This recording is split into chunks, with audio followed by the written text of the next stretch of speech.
Assalamualaikum warahmatullahi wabarakatuh. Alhamdulillah, alhamdulillahilladzi an'ama 'alaina bi ni'matil iman wal islam wa amarna bi ittihadi wa silatil arham. Wassalatu wassalamu ala asyrofil anam wa ala alihi wa ashabihi kiram amma ba'd. Kita ngaji taklimul ta'lim.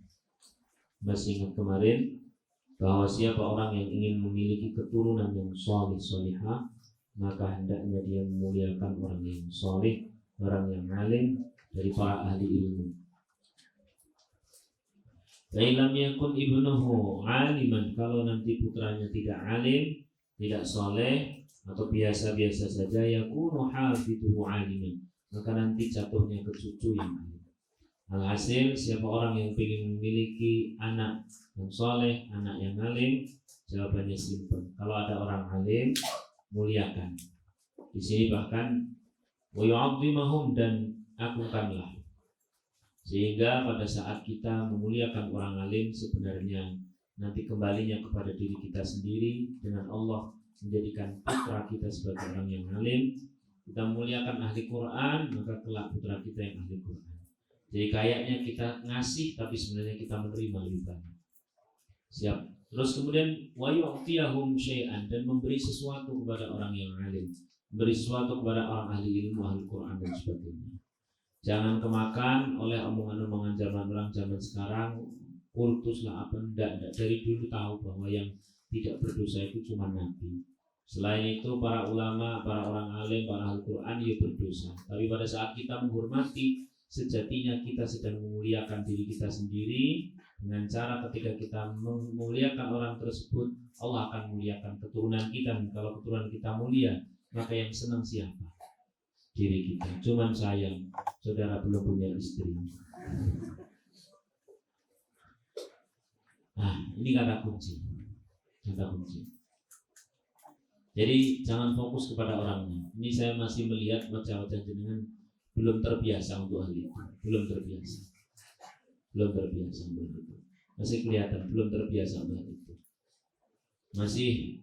masih pakai scanning. Ngomong kan, koyo aku podo jadi manusia nih, scannya ke situ. Jangan begitu. Maka apa saja yang terbersit dalam perasaan kita terhadap orang yang alim, dan itu don yang su yang don atau apa suudon, jangan ikuti. Jangan pula pada saat kita kemudian kemakan oleh omongan orang, yo dia isi dia tapi kan dia yang menuso, ustaz tapi kan dia menuso, apal Quran tapi apal. Dari dulu yang menuso, siapa bilang kalau itu malaikat? Diri kita ini cuma disuruh sisi di mana beliau memiliki ilmu, sisi di mana beliau memiliki Quran, di sisi itulah fokusnya.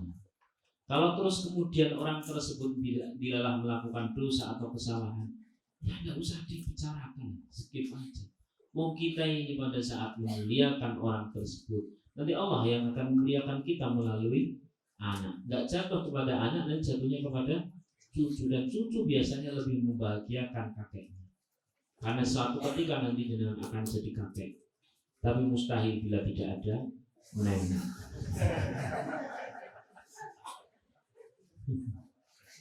Alhasil saya belum melihat diri jenengan seperti itu, belum lihat. Kalau saya ngisi ceramah di pondok-pondok, di misalkan kemarin di Martapura itu dan sebagainya, masya Allah, muliakan orang para habaib, muliakan orang alim itu sungguh-sungguhan.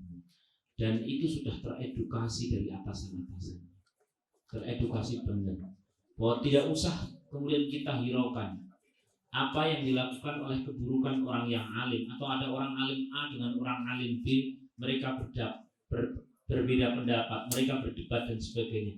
Kita diam. Ini persis seperti dosen dengan dosen lagi membahas dengan cah SD melu ngomong. Paham atau tidak? Mending syukur.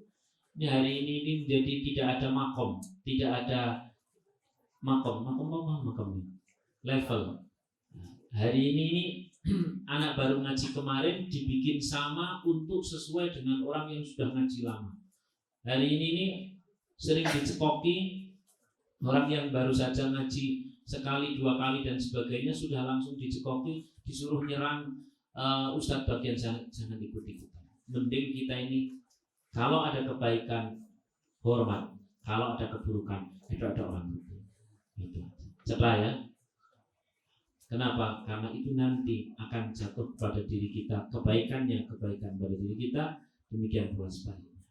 Sudah cepat ya. Ini jenengan yang minta kitab aji taklim muta'alim dan inilah isinya. Inilah isinya. Maka besok ketika datang imam masjid dan sebagainya jangan gengsi, sungkem-sungkemmu. Paham sungkem kan? Seret sungkem. Jangan mengatakan bahwa tapi kan wong kata biasa, wah kiri wong mamanya begitu. Skip. Muncul apa?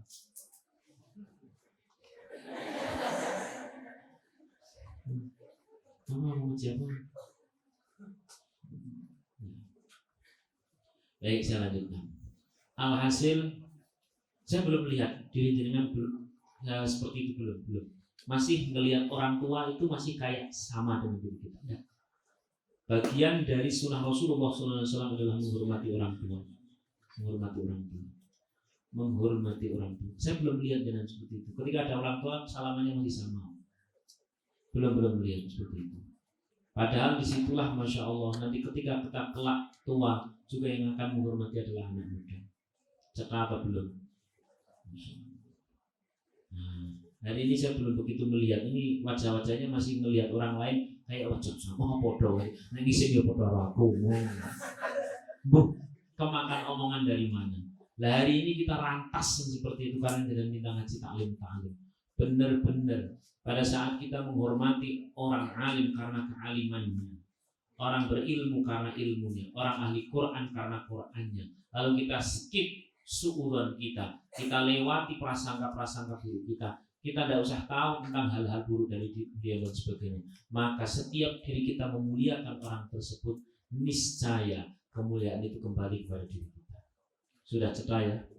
Saya ada habaib muda masih seumuran benar-benar masih tak cium tangannya. Nah, saya tidak lihat beliaunya, saya lihat di sana ada nasab mulia adalah Rasulullah SAW. Saya melihat ada seorang anak kiai yang masih kecil, kemudian saya sumur itu pun saya tidak melihat apa-apa. Ini saya melihat bahwa ketika saya memuliakan, maka Allah yang akan memuliakan. Cepat ya. Nah, jenengan belum seperti itu. Saya melihatnya masih model-model mahasiswi model santri.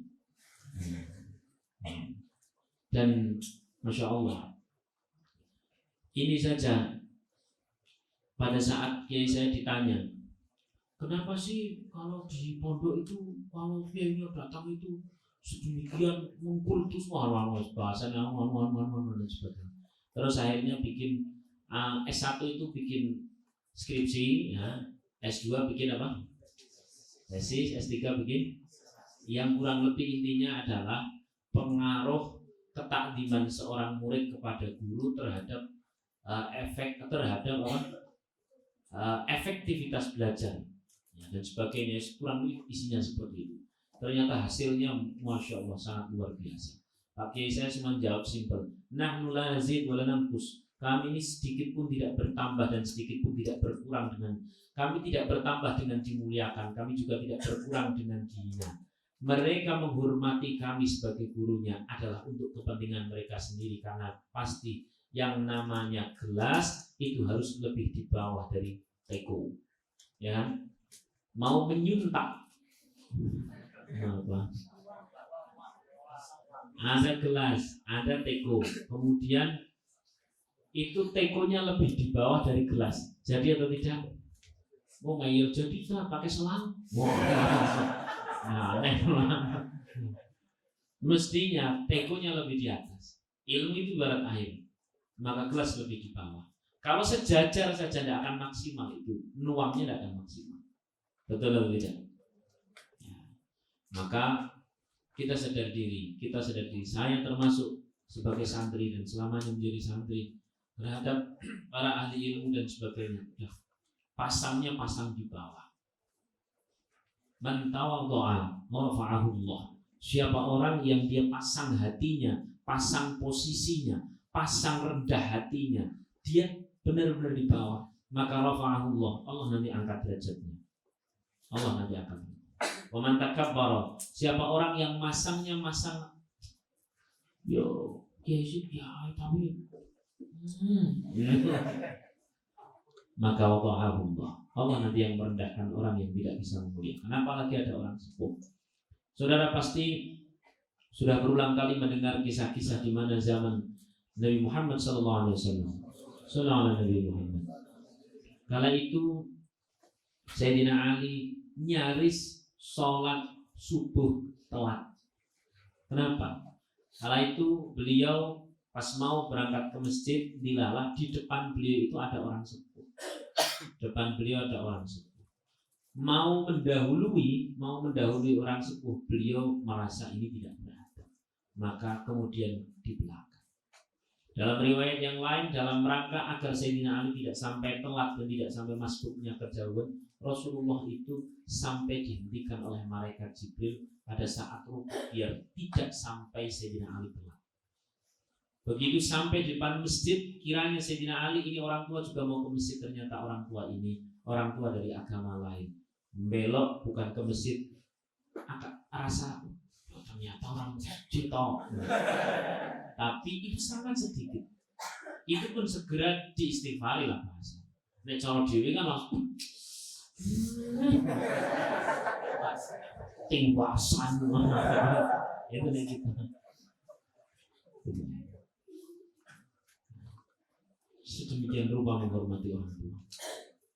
Sedemikian rupa menghormati. Apalagi mas-mas sudah jelas itu orang tua dan ada potensi sebagai calon mertua. Ngono kok biasa-biasa wae salaman ya. Serius, pendaftaran saja sudah ditolak. Alhasil kita sebagai anak-anak muda pandailah menghormati orang tua, apalagi itu ada sisi ilmu, apalagi itu ada sisi nasab, apalagi itu ada sisi-sisi Quran. Bila kita oleh Allah Subhanahu wa taala dibukakan tentang aib orang tersebut, etok-etok orang ngerti. Etok-etok orang itu apa? Pokoknya mengabaikan aja. Mengabaikan aja. Yes. Wa min tawqiril muallim, dan salah satu memuliakan orang yang mengajar ilmu. Allah yamshi amamahu, untuk tidak lewat berjalan di depannya. Wala yajlis makanahu, dan untuk tidak duduk di tempat biasa orang alim tersebut duduk. Alim tersebut duduk. Saya masih melihat di beberapa tempat pengajian begitu ya. Begitu ini pengajarnya pergi, itu tempat duduknya di duduk yang lain. Nah kayak gitu jenengan yang minta ngaji taklim muta'alim, ini saya kasih tahu ngaji taklim muta'alim, ternyata yang kayak gitu itu namanya tidak beradab. Wa yabtadi al-kalam 'indahu illa bi'idni, dan tidak mendahului ucapan atau lebih keras dalam berucap ya, lebih keras dalam berucap sebelum yang mengucapkan adalah muallim tadi, itu orang yang mengajarkan ilmu itu, dan mengizinkan kita untuk bicara atau meminta kita untuk bicara.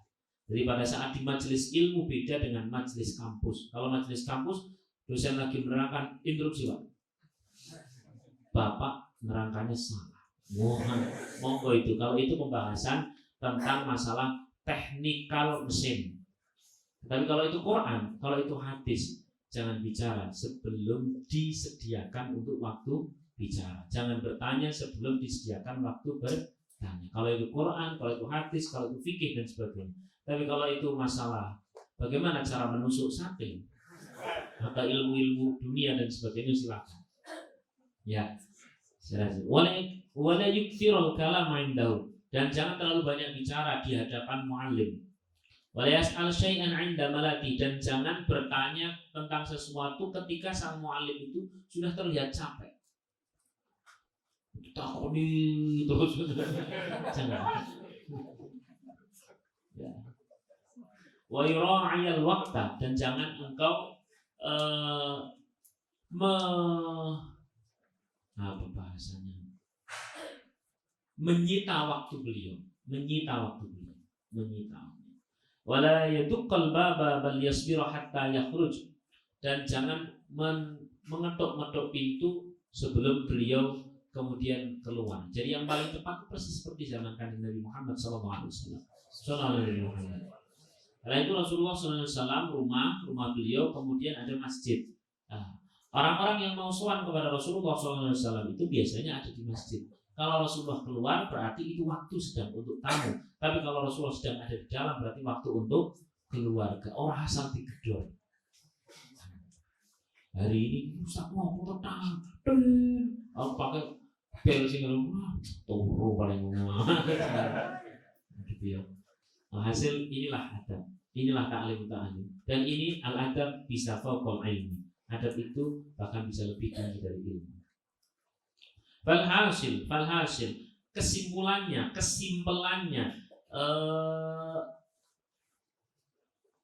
yang dapat kita tarik kesimpulan annahu yatlubu ridhahu, bahwa seorang murid itu kalau kepingin mendapatkan ilmu, maka atau ingin mendapatkan keberkahan ilmu lebih tepat adalah yatlubu ridhahu, senantiasa mencari bagaimana sang guru ini ridha. Dan istani busuh tahu, dan jangan sampai membuat sesuatu yang membuat guru tersebut ada rasa jengkel. Nah, wa yamtathilu amrahu fi ghairi ma'siyatillahi ta'ala, senantiasa taat kepada sang guru asal ketaatan itu bukan pada kemaksiatan. Ya, dah, sudah dulu. Besok kita nanti lanjutkan lagi ngaji ta'lim. Al-Fatihah. A'udzubillahi minasyaitonir rajim. Bismillahirrahmanirrahim. Ar-Rahmanir-Rahim. Maliki yaumiddin. Iyyaka na'budu wa iyyaka nasta'in. Ihdinas siratal mustaqim. Siratal ladzina an'amta 'alaihim ghairil maghdubi 'alaihim waladdallin. Amin. Kalam hikam keberapa ini? 50.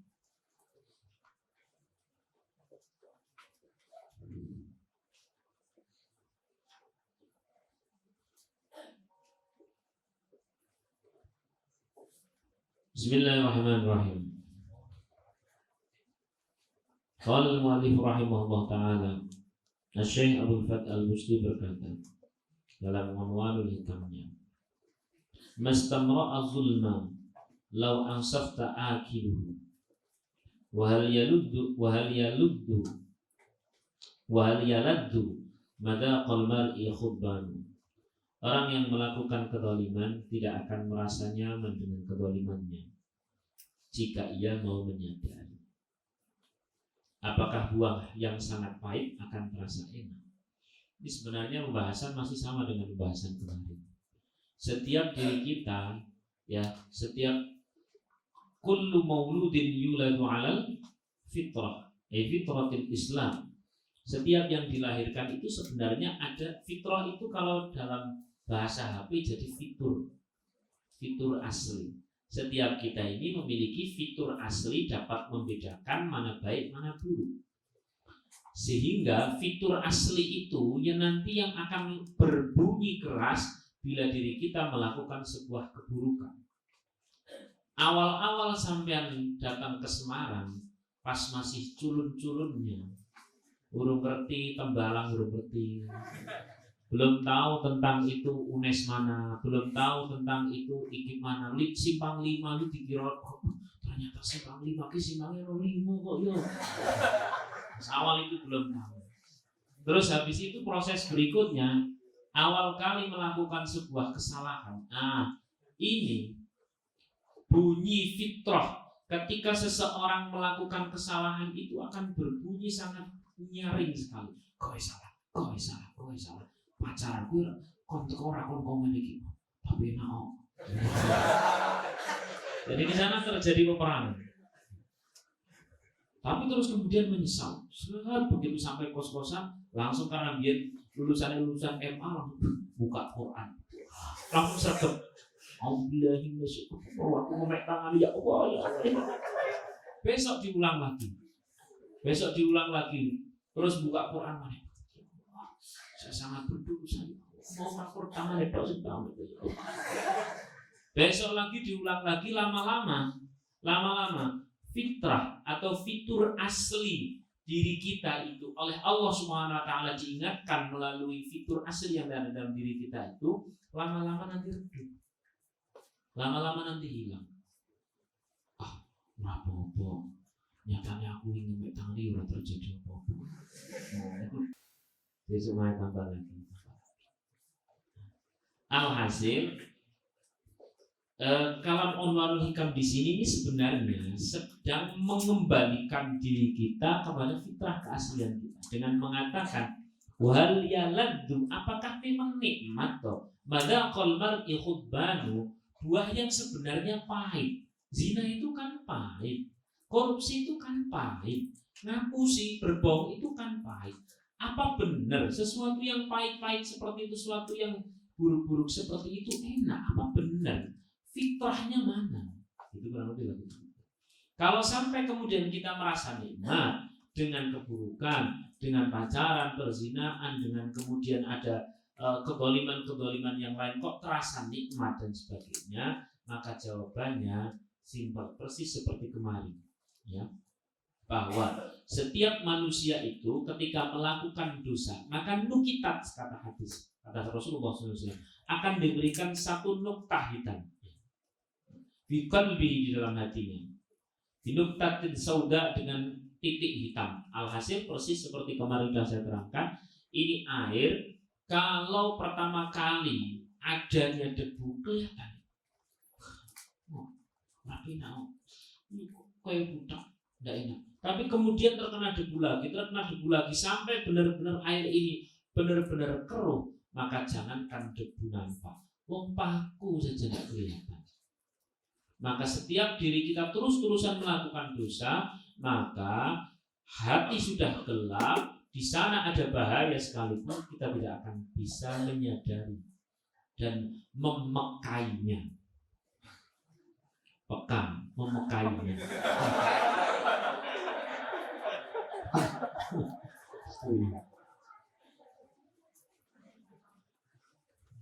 Oh, ini campur-campur sing biar tahu do mondok.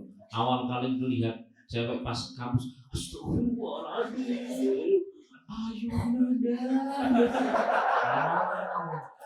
Awalnya pakai istighfar, berikutnya saya sebut astagfirullahaladzim, wis beda. Astagfirullah, ini ciptaan Gusti Allah. Lama-lama makin alhasil begini, Mas. Lidah ini kalau sehat dia bisa membedakan mana asam, mana manis, mana getir, ya. Tapi kalau sangat sakit, tidak bisa membedakan. Apalagi pada saat sudah mati rasa, sudah tidak ada rasanya.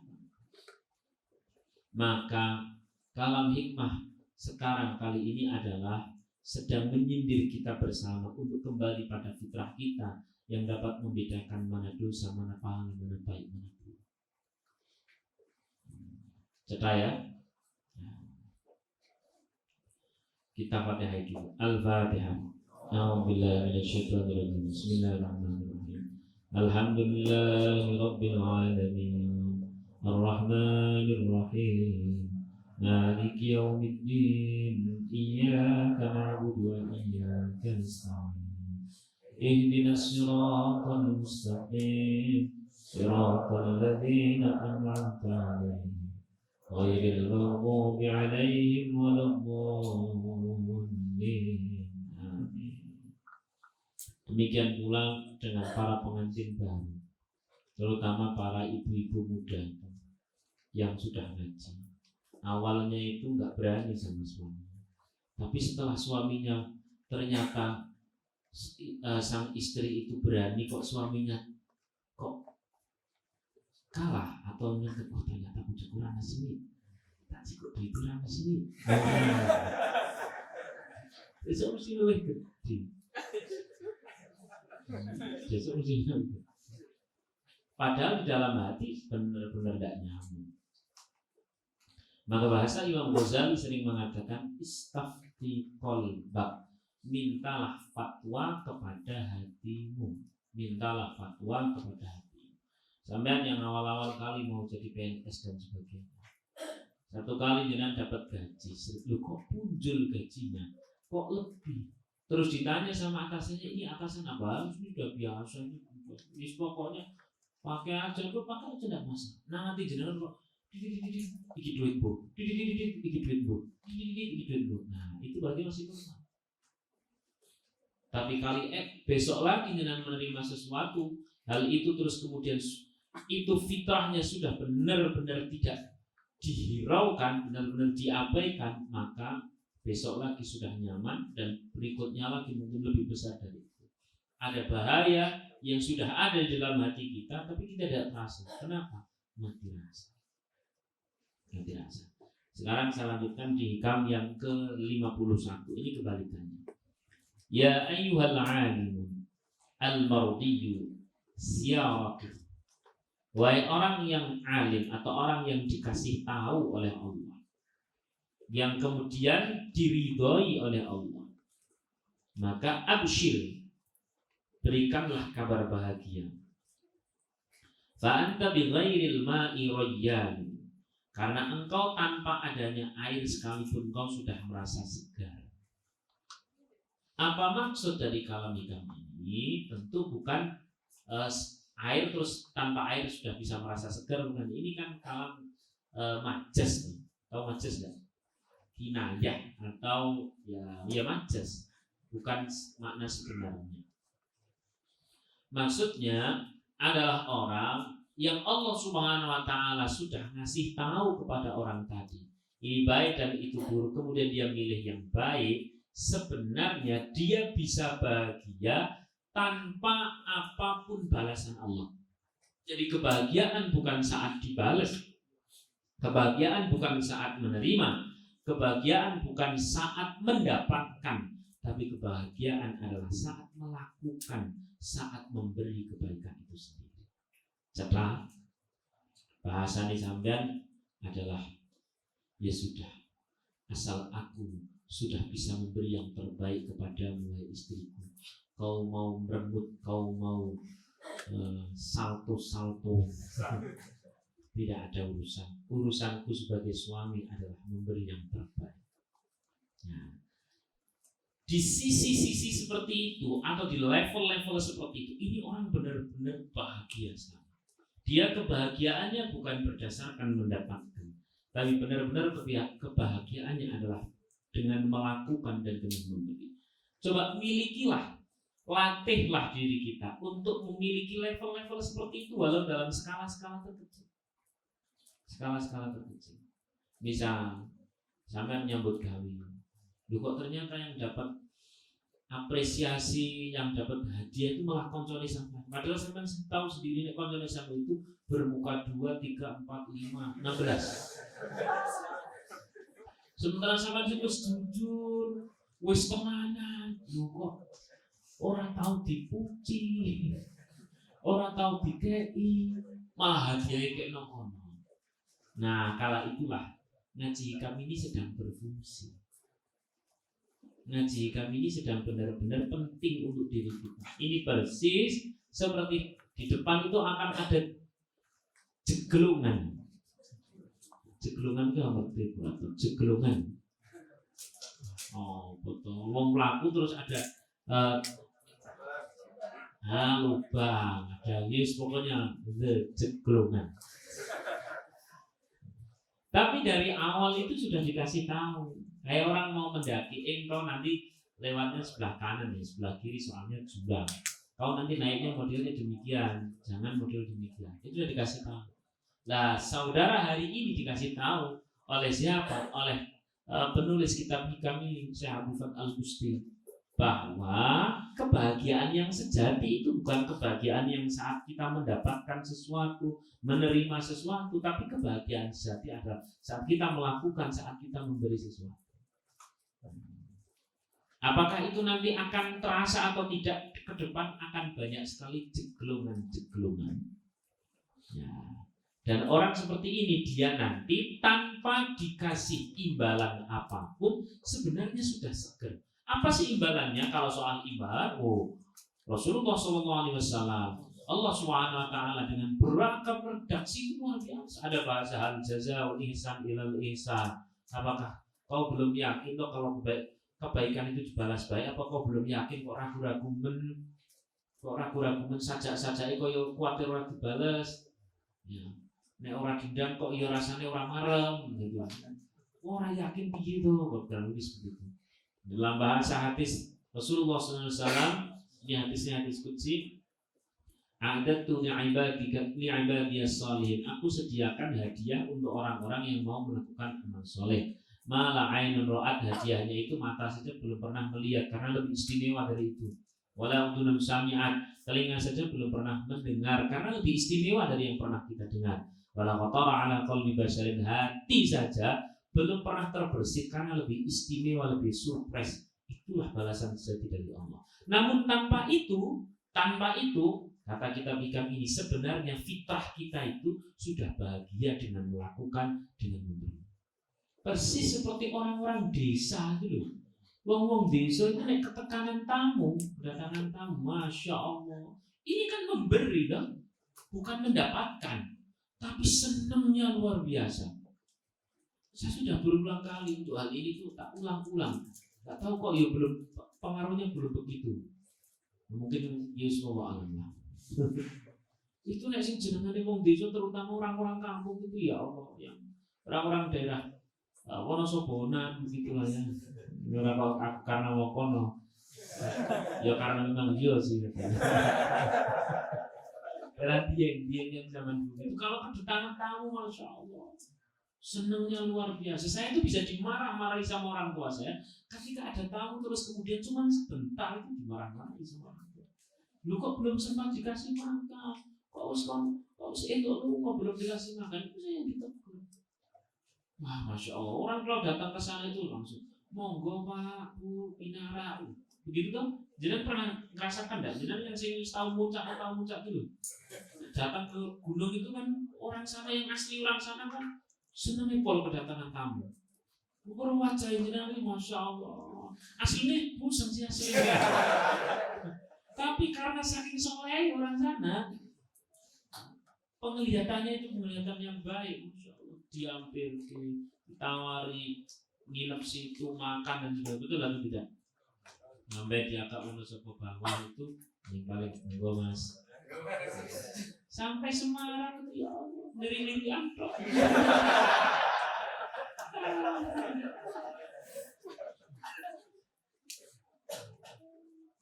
Masya Allah. Itu saya masih merasakan betapa edukasinya Abah Guru Sekumpul itu kepada seluruh masyarakat Martapura dan bahkan Kalsel itu ya, Kalsel itu. Ketika kedatangan tamu, masya Allah, senangnya luar biasa. Ini fitrah aslinya itu begitu manusia. Fitrah aslinya. Tidak usah nunggu balasan, itu saat melakukan itu bahagia. Nah kalau hari ini diri kita ini mau melakukan kebaikan, tapi kemudian menganalisa saya akan mendapatkan apa, jelas ada yang salah dari itu. Ada yang keliru dari hati kita. Ada fitrah yang off di dalam hati kita. Cetak ya. Maka hari ini kita latih kembali. Kebahagiaan itu saat melakukan, kebahagiaan itu saat memberi. Saya sudah berulang kali mencontohkan. Saya datang kepada kiai saya, masya Allah. Dulu pada saat masih santri, masya Allah, yang namanya juga santri, isinya dikongkong, salah terus. Kau tahu benar. Saya begitu saya sudah alumni juga ngajar dan sebagainya. Datang ke sana, masya Allah, Pak Kiai sangat memuliakan itu, makanan keluar, buah-buahan keluar dan sebagainya. Saya berkata, Pak Kiai pun betul usah repot-repot. Beliau menjawab, loh, betul usah repot piye? Wong repotku ki butuhku mbok gawe akhiratku. Paham enggak? Kitanya yang butuh melakukan. Dan tidak usah pandang bulu. Karena tidak semua orang berbulu. Maksud saya, teman datang sekalipun, aku ya ngeras paneng. Ya suruh pandang bulu. Begitu datang teman memuliakan bro tapi nek pusing teko aku mau. buatkan teh. Saya tuh pernah pas masih di Pulau Kosan. Saudara orang tua itu datang dari desa. Terus kemudian saya kedatangan teman. Itu sebenarnya ini sudah dalam taraf tertentu ini sudah bagus menurut saya. Tapi orang tua tidak mau yang seperti itu, kurang mahal ya. Itu di ruang tamu itu kan sudah ada air air kemasan kayak gitu. Terus kemudian tamu saya persilahkan monggo dan sebagainya. Tamu pulang itu saya masih ditegur sama orang tua. Wong orang belum repot. Gawe iki teh kopi utamane apa lho. Bener-bener saya dimarahi. Lho mau enten air putih iki jenenge ora gelem swarga dene. Tak pikir-pikir iya. Padahal sudah ada air minumnya loh. Masya Allah. Maka gini Mas, bukan bermaksud apa-apa, hanya karena sayang. Panjenengan punya temen sing nek ditulani iki belas ora tau metu. Jebak kowe kon ngaji rene.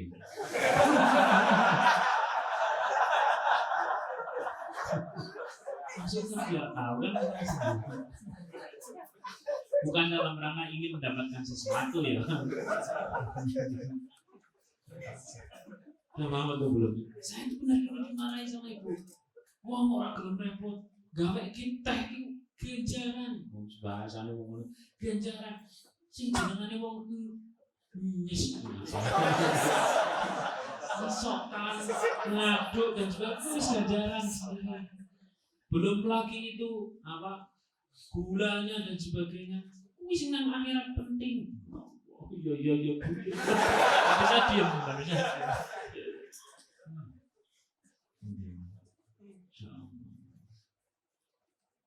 Ya, malah asli kebahagiaan itu saat kita melakukan, coba fitrah itu dihidupkan lagi. Siapa yang fitrah itu telah hidup, barangkali ada yang salah dalam diri kita. Siapa yang kali ini mau melakukan sesuatu itu sudah ngitung-ngitung apa yang akan saya dapatkan, ini ada yang salah dalam hati kita. Ada yang salah dalam hati kita. Dah itu dulu, matur nuwun, terima kasih. Al-Fatihah. Alhamdulillahi Rabbil Alamin Ar-Rahmanir Rahim Maliki Yawmiddin Iyyaka na'budu wa iyyaka nasta'in Ihdinas siratal mustaqim Siratal ladzina an'amta 'alaihim ghairil maghdubi 'alaihim waladdallin. Satu lagi ngaji kitab Arba'in. Kitab ini namanya Arba'in fi Fadailil Haramain, bukan Arba'in Nawawi. Arba'in fi Fadailil Haramain. Ini mungkin yang di sini ada yang ngaji baru langsung nyenggol sama cepat. Kayak ngaji nih. Rapopo. Paling kurang jam 12.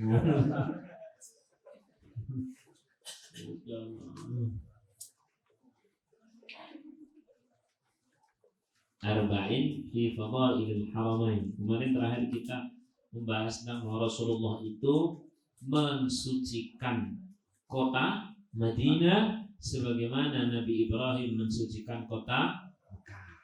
Ya, ya, biar kita tambah cinta kepada apa yang dicintai oleh Rasulullah.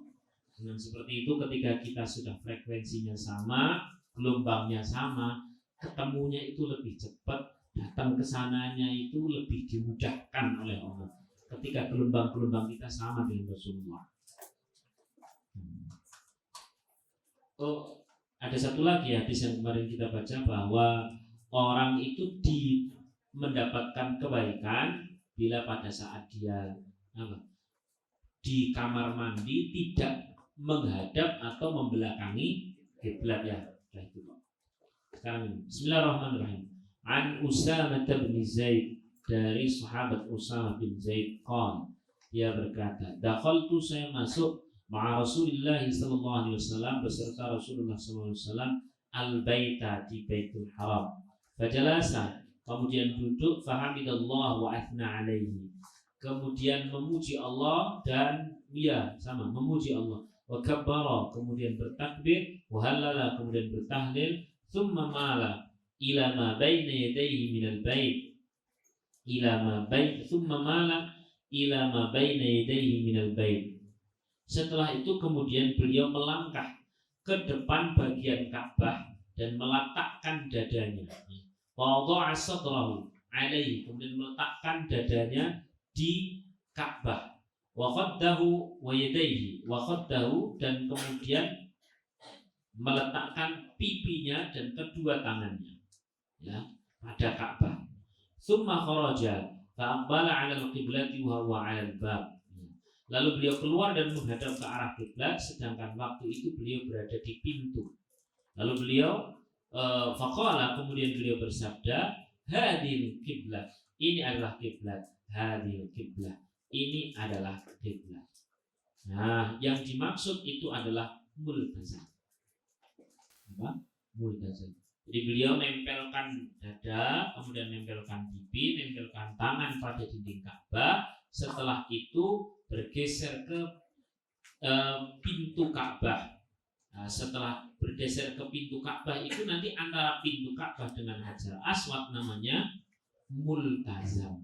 Di dalam banyak hadis disebutkan, dalam Nailul Hadis, fi qissatil hadis, itu banyak sekali diriwayatkan baik hadis maupun athar maupun kisah-kisah para sahabat bahwa siapa orang yang berdoa sementara dia ada di sekitar multazam maka pasti dikabulkan. Abu Bakar pernah memiliki kisah, tidak pernah aku berdoa kalau itu di multazam kecuali Allah mengabulkan. Umar bin Khattab pernah mengatakan tidak ada satu doa besar maupun doa kecil kalau itu di multazam kecuali Allah mengabulkan. Kemudian sahabat-sahabat yang lain kan menjadi penasaran kala itu. Saya pernah sekedar bicara di multazam dan Allah mengabulkan. Alias guyonan saja jadi tidak nang multazam. Maka sampai saya bilang, Allah, tonggo kaya Allah. Daripada yang nyampe gue apa ya? Kalau itu di multazam jadi. Asal wong orang dikalu mas, sembarangan. Maksud saya, betapa tempat itu sangat benar-benar sensitif kemustajabannya. Doa besar, doa kecil, doa maaf, doa guyonan saja diijabah kalau itu di multazam itu antara apa? Pintu Ka'bah dengan Hajar Aswad. Maka di bagian itu biasanya buat ya, bagaimana cara rebutan? Simpel aja, berdoa saja sama Gusti Allah. Allah, aku tidak kuat, aku tidak mampu, aku tidak bisa. Maka ya Allah, mampukan, kuatkan, buat aku bisa sampai sana.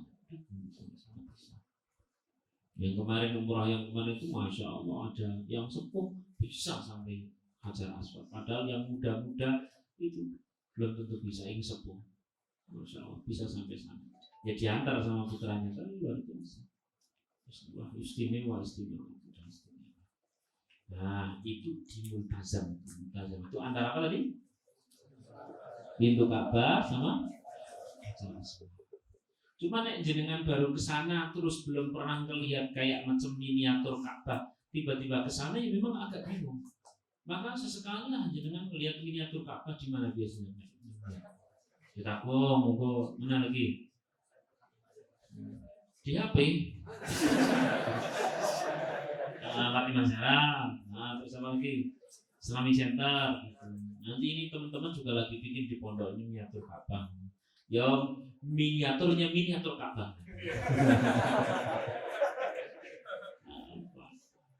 Masya Allah itu mudah. Saya sendiri mesti wah Masya Allah bahagia sampai di multazam. Ya. Ini sepertinya tanggal berapa gitu mas? Yang mau ada pesantren umroh tapi kopdar pertemuan. Wah, HP-nya hilang. Nah, diambil cacili.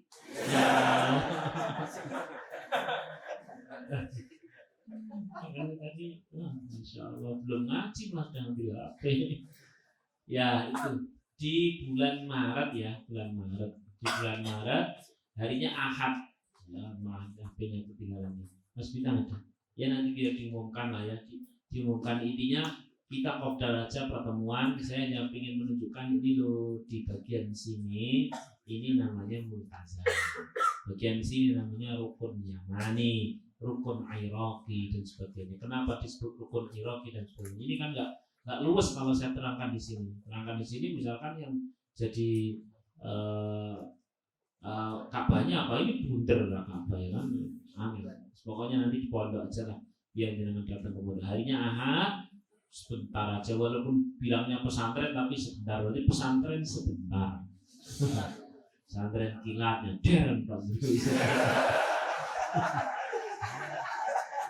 dari Ahad ya pagi sampai duhur gitu aja, pagi sampai duhur terangkan semuanya. Nah, nanti daftar tapi daftar dan gratis daftar. Jadi daftar itu hanya untuk menentukan karena tingkat kehadiran aja. Nanti khawatirnya terlalu banyak juga gak efektif, terlalu sedikit ternyata banyak yo malah bingungi. Ketoknya banyak ternyata sedikit yo bingungi mana daftar nanti daftarnya ke admin itu ya ke admin. Di sini mungkin yang belum tahu nomor admin nanti tanya saja sama kanan kirinya. Teman-teman terima kasih itu dulu, semoga kita benar-benar sampai ke multazam. Al-Fatihah. Bismillahirrahmanirrahim. Alhamdulillahirabbil alamin. Arrahmanirrahim. Maliki yaumiddin. Iyyaka na'budu wa iyyaka nasta'in. Ihdinas siratal mustaqim. صراط الذين أنعمت عليهم غير المغضوب عليهم ولا الضالين. Bersama-sama kita sedekah untuk pondok. Ini lagi tahap pengecoran toh. Ya nek pas jenengan lagi santai tuh Mas, lagi santai. Terus orang ngopo-ngopo datang aja ke pondok. Siapa tahu pas lagi ngecor. Wah, itu ekstrim pas lagi ngecor. Asli. Bisa langsung perengkel gitu. Habis itu berdoa ya Allah perengkelku ini semoga tanda jodohku dekat. Ya, atau nanti lagi ngecor dan terus kebutuhan material itu sangat banyak sehingga nek jenengan pas lagi longgar datang ke sana nggak usah uang nggak apa langsung masih aja nggak masalah. Diangkut pakai sepeda motor nggak apa-apa. Terus pokoknya ada yang kita lakukan itu ya.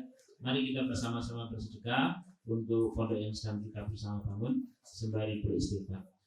Astaghfirullahaladzim.